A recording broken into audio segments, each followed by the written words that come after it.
A gente já dentro dos carros, 2 carros, né, com 3 companheiros num carro, 3 companheiros no outro. Eu estava no carro da ação, sentado no banco de trás, tinha um companheiro no volante, um outro com a metralhadora sentado no banco da frente, eu atrás com um fuzil Mauser, que é um fuzil muito bom, 762, com um fuzil muito bom para execução, muita precisão. E quando ele chega na esquina da rua da Alameda Casabranca, ele tinha que parar porque tinha alguns carros na frente, tinha um pequeno engarrafamento, tinha uns 2 carros parados, ele teve que parar. Quando ele parou, eu estava no banco de trás do carro, falei, vou dar um tiro nele. Já peguei o fuzil, o companheiro que estava na frente no Fusca baixou a cabeça, eu já dei um primeiro tiro de fuzil.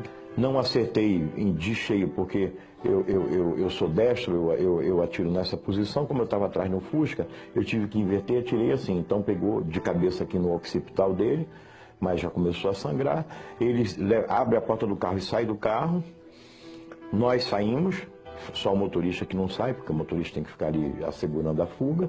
Saímos eu e o outro companheiro, ele sai com a metralhadora, eu saio com o fuzil. Ele saiu correndo em direção à feira. E nós fomos, o companheiro metralhando ele, e eu acertando 1, 2, 3, 4, acertei 3 tiros nas costas dele, e o companheiro com a metralhadora acertou vários.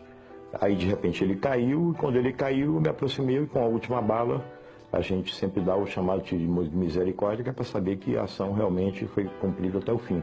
Confirmo que recebi uma proposta do general comandante do Exército de Havana, Arnaldo Ochoa. Confirmo e tenho testemunhas disso. Ele tinha uma história muito rica de vida, ele tinha sido da coluna do Che Guevara. Ele foi, aliás, alfabetizado na coluna guerreira do Che Guevara na Serra Maestra.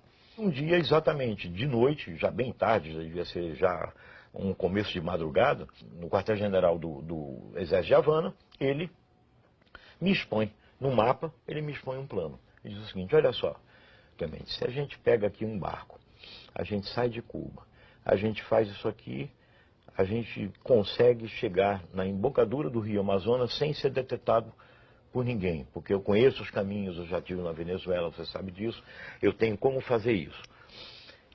Esse barco, ele pode vir cheio com 100 combatentes cubanos, 100, uma centena, combatentes cubanos, armados até os dentes, sob o seu comando e o meu comando. Argel, Cuba, treinamento militar, 1 ano e meio. Não sei quanto tempo. Fiquei o treinamento todo e fiquei esperando lá o passaporte falso da organização para poder sair de Cuba.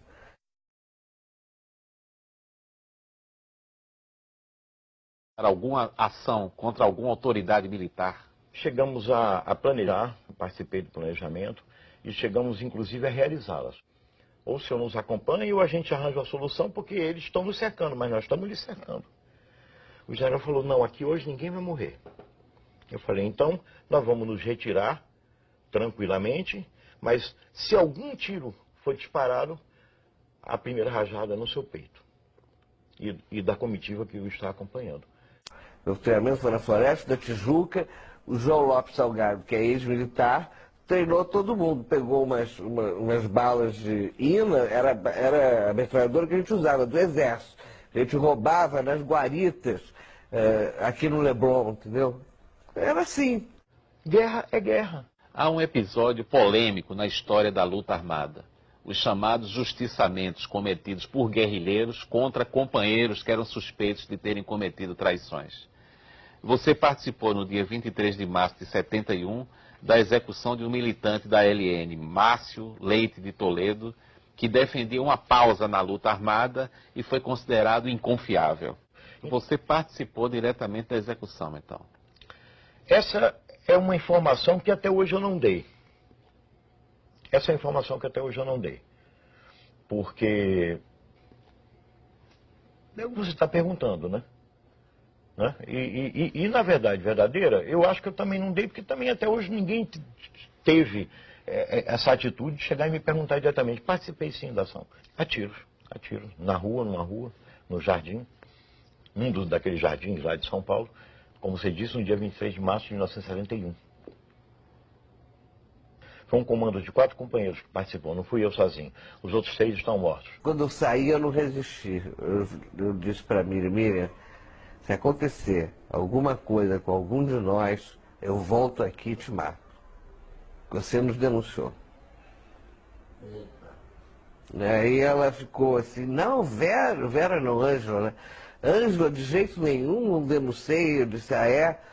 Empresário dinamarquês radicado no Brasil, Henning Albert Boysen, foi executado na rua Barão de Capanema, nos Jardins, em São Paulo, na manhã do dia 15 de abril de 1971.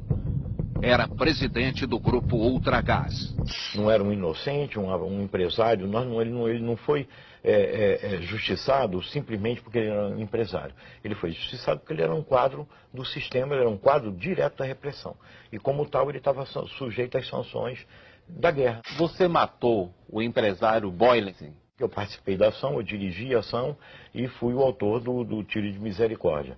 E pegou o dinheiro todo, o cara morava na Nacional Copacabana, a gente pegou dólar, ele tinha dólar que não era normal, escondido, joias e quadros, peças de arte, quadros de arte, a gente levou tudo. Em 69, antes do sequestro do embaixador americano, a gente muda a linha. E quem escreve essa linha sou eu e o Franklin Martins. Se os caras não aceitassem a troca, nós executaríamos ou não o embaixador? Essa pergunta foi feita para mim no CNMAR, no intervalo de 2 sessões de porrada. Essa pergunta é babaca.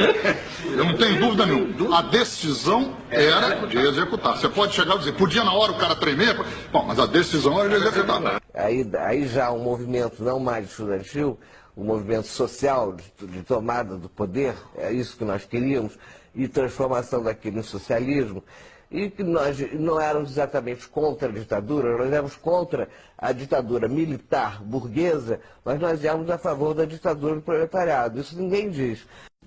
Todos os principais ex-guerrilheiros que se lançam na luta política costumam dizer que estavam lutando pela democracia. Eu não tenho condições de dizer isso. O programa político que nos movia naquele momento era voltado para uma ditadura do proletariado. Então você não pode voltar atrás, corrigir o seu passado e dizer, olha, naquele momento eu estava lutando pela democracia. A luta armada naquele período não estava visando a democracia. O caso de Cuba, por exemplo, o presidente da República comparou os presos políticos cubanos a delinquentes comuns de São Paulo, que é um equívoco. Cuba é uma ditadura, os presos políticos de Cuba estão resistindo com dignidade e mereciam um respeito do Brasil que o presidente não expressou. Eu não tenho nenhum sentimentalismo a respeito do passado nem a respeito de Cuba. Essa aura romântica que envolve a Revolução Cubana, para mim, já se dissipou. Hoje, eu continuo sendo um socialista, portanto de esquerda, né? Mas sou uma pessoa que acredita que a democracia é uma questão essencial, coisa que nós, na época da esquerda leninista, etc., né, nós não considerávamos. Nós achávamos... A democracia como um sistema ideal? Não, nós éramos pela ditadura. Do proletariado? Do proletariado. Nós éramos contra a ditadura militar, mas éramos a favor da ditadura do proletariado.